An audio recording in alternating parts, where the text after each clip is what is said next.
inspirasyon sa lahat ng henerasyon.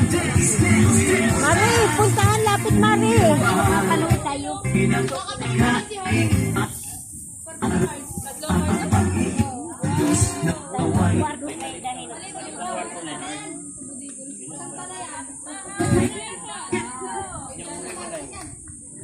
Ang pag-ingat sa mahihirap, ang pagtulong ninyo ay inspirasyon sa lahat ng henerasyon. Ituloy mo lang, Kuya Val, gawin ang adhikaing pinapangarap. Ang pag-iingat ng Diyos nawa'y laging sumainyo. Dance, dance, dance! Pag-iingat ng Diyos nawa'y laging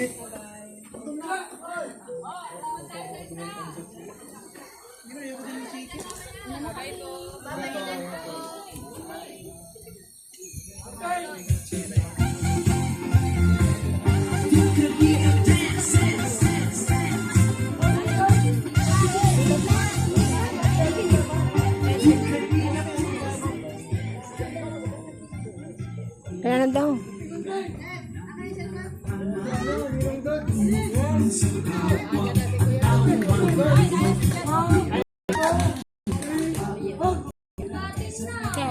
sa tuwa mga kababayan napapahinga.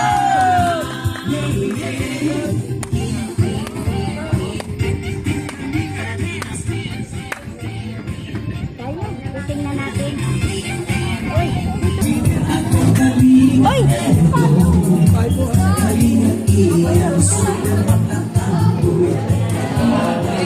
Wow!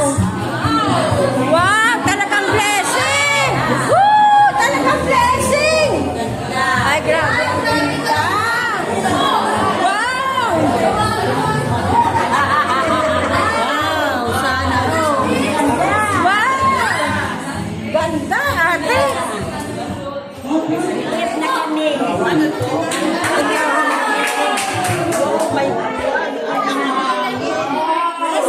Langin, mahangin!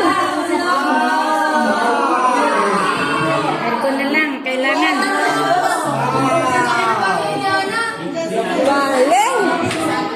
Ganda, tatlong kwarto!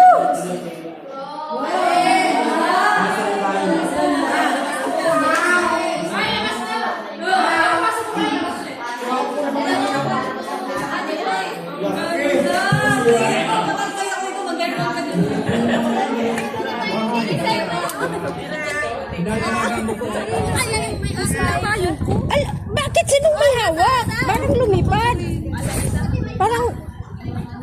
Parang lumipad. Sino yun? May lumipad kanina.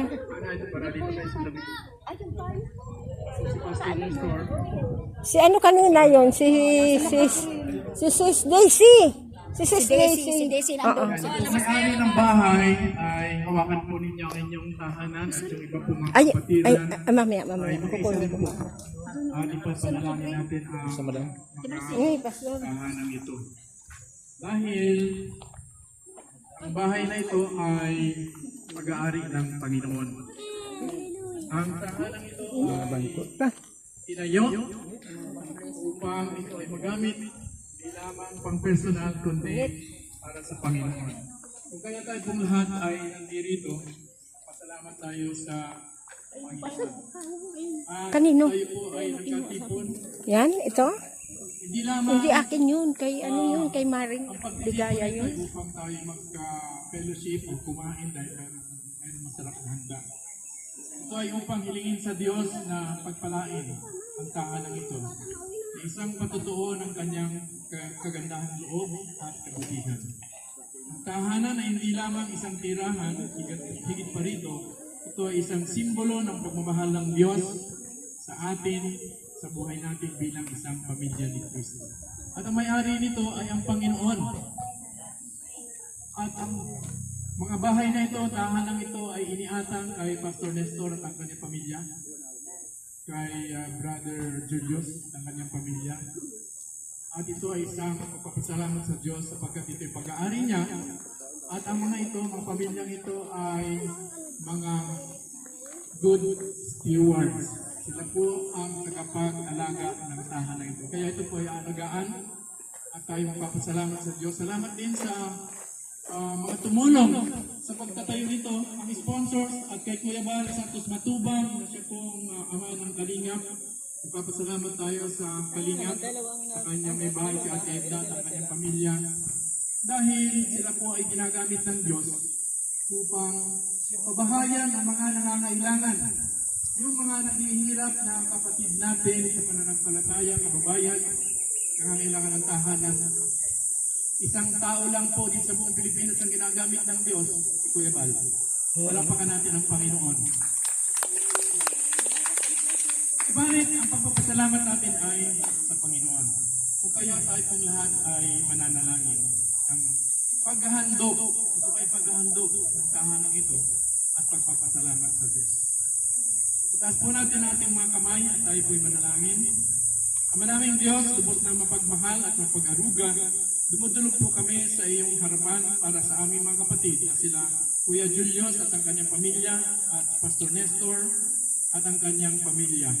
Gayun din si Kuya Bal Santos Matubang at ang kanyang pamilya na ngayon ay mayroong isang bagong tahanan.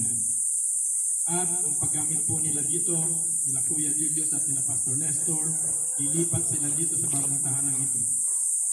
Minsan pa ay pinatunayan mo kung paano ikaw ay nagmamalasakit sa amin at kung paano binibigay mo ang aming mga inihiling, mga pangailangan. Salamat po sa pagpapalang binigay mo sa aming mga kapatid. Hinihiling namin sa iyo ngayon na igawad mo ang iyong presensya sa tahanan ito, sa mga tahanan ito, upang malaman ng lahat na ikaw ang tunay na may-ari nito. Ingatan mo rin at ilayo sa anumang kapahamakan ang bawat isa na mananahan sa ilalim ng bubong ng bahay na ito. Gamitin mo po ang kaloob na ito upang magkaroon ng isang mapayapang kapaligiran sa lugar na ito. At para sa lahat ng hindi pa nakakaranas ng iyong pag-ibig at kapatawaran, nawa ang tahanan ito'y maging isang kapahingahan, iyong pag-ibig para sa kanila. Sa makapangyarihang pangalan ni Jesus, ito po ang aming dalangin. Ang lahat po ay magsabing, Amen and Amen. At sa Kanya na makagagawa ng higit pa sa Kanya, kaya sa maaari nating hilingin at isipin sa pamagitan ng Kanyang kapangyarihan kumikilos sa atin. Sa Kanya nawa ang kalwalatian sa pamagitan ng Iglesia at ni Cristo Jesus sa lahat ng salinlahi magpakailanman. Amen. Salamat po sa pagdalo at sa pasinaya bilang mga witnesses sa pagtatayo ng tahanan ito at pagtatapos ng pagtayo. Tayo pong lahat ay nakatingin at nananalangin para sa kanila at nagpapasalamat sa Panginoon. Muli po, palapakan natin ang ating Diyos. Hilingin ko po na magsalita man ng kaunti si Kuya Julius at si Pastor Nestor bilang pasalamat sa Panginoon. Ako po ang at ang aking pamilya ay taos-pusong nagpapasalamat sa ating Panginoon Diyos at kami po ay napagkalooban ng tirahan, permanenteng tirahan dito. Salamat po rin sa mga nagtulong-tulong upang maitayo ang bahay na ito. Kay Kuya Bal, Ate Edna, kay Kalingap Rap. Maraming salamat po sa lahat sa mga sumusuporta sa atin. Ang sarap. Sabi po, ang pamilya po ay lubos na nagpapasalamat sa Diyos na siyang kumilos sa buhay ng Kuya Bal at Kuya Rap, Ate Edna. Sila po ay mayroong puso na handang tumulong sa mga wala. Isa po ito sa pangarap namin. Hindi lang sabi ko po kanina, hindi lang pangarap na narito na ang patuparan ng pangarap at kitang-kita na po natin ito. Sinayaan ko po kayo lahat. Pili po kayo sa tahanan po namin. Anong oras, bukas po ang pintuan. Sa lahat ng gusto. Dumako dito. At yan po ay para sa lahat. Sabi ng Bible, ang mga pag-aaral mo ay pag-aaral ng mga kapatid. Yes. Maraming pong salamat sa oras na ito. Ito po yung pinaka tamang panahon na ipadama ng Diyos yung kanyang pagpapala po sa amin. Hindi lang po kami sa inyo rin, antay lang po kayo ng tamang panahon.